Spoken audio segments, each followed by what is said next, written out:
PM किसान सम्मान निधि का 20वीं किस्त बहुत जल्द से जल्द आपके खाते में आने वाला है। लेकिन 20वीं किस्त लेने से पहले आप लोग ये ज़रूर सुन लें, नहीं तो भाई आपको 20वीं किस्त मिलने की बहुत कम चांस रहेंगे। ठीक है, क्या है देखिए, सबसे पहले आप लोग ई-केवाईसी ज़रूर करवा लें।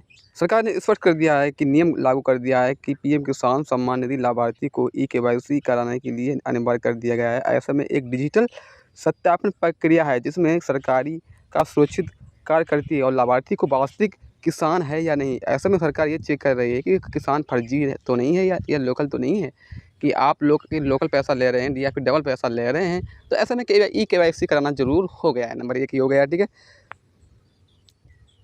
ई-केवाईसी कराने के लिए आपके पास कौन कौन से डॉक्यूमेंट्स होना चाहिए। सबसे पहले आपके पास आधार कार्ड, खतौनी नंबर, भूमि रिकॉर्ड नंबर, ठीक है, मोबाइल नंबर जो भी आपका आधार कार्ड से लिंक हो, और बैंक खाता आपके पास होना चाहिए जो भी आपका जिसमें पैसा आता हो। ठीक है, ये चीज़ें आपके पास ज़रूरी होना चाहिए, क्योंकि ये चीज़ें अगर आपके पास नहीं हैं तो भाई आप ई-केवाईसी नहीं करा सकते हैं। ठीक है, ई-केवाईसी कैसे कराएं? ई-केवाईसी कराने के लिए पीएम किसान की पोर्टल पर जाकर वहाँ से भी ई-केवाईसी कर सकते हैं, या फिर आप किसी सीएससी सेंटर पर जाकर वहाँ से भी ई-केवाईसी करा सकते हैं। ठीक है,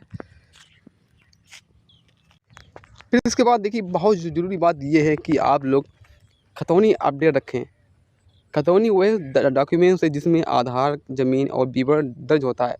अब सरकार ने ई-केवाईसी के साथ साथ खतौनी के साथ आधार पर सत्यापन मतलब वेरिफिकेशन अनिवार्य कर दिया गया है।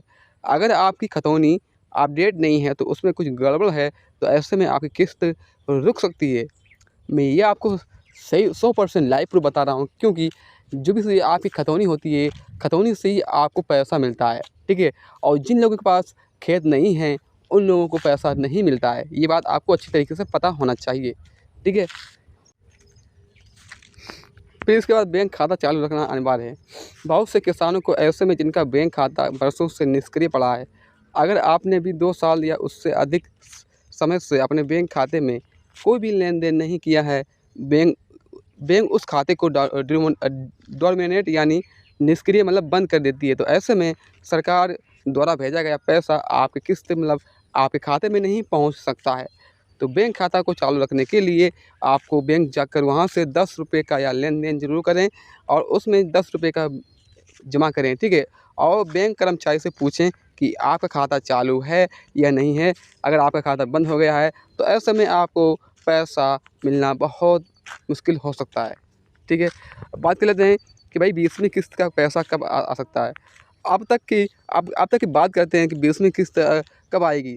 देखिए, अभी तक सरकार ने कोई भी ऑफिशियल आधिकारिक वेबसाइट तारीख नहीं घोषित की है, लेकिन माना ये जा रहा है कि आपका अगस्त या सितंबर के बीच में पैसा आ सकता है। ठीक है, क्योंकि यह पैसा आपके खाते में डायरेक्ट पहुंचेगा। ठीक है, अब ये पैसा किन लोगों को मिलता है? देखिए, पीएम किसान योजना के तहत केवल उन्हीं किसानों को ये लाभ मिलेगा जिनके पास 2 हेक्टेयर लगभग 5 एकड़ कृषि भूमि है, मतलब ज़मीन है, तो ही आपको ये लाभ मिलेगा।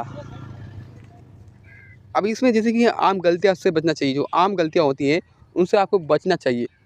बैंक में आधार लिंक ना होने कई बार आधार लिंक ना होने की वजह से किस्त फेल हो जाती है। ई-केवाईसी नहीं कराना तो ऐसे में योजना के बाहर कर दिया जा सकता है, आपका पैसा नहीं मिल पाएगा। खतौनी में नाम नहीं है, खतौनी में नाम गड़बड़ी है, तो आधार या बैंक में नाम कुछ और है और खतौनी में कुछ और है, तो ऐसे में आपकी किस्त जो भी है वो अटक सकती है।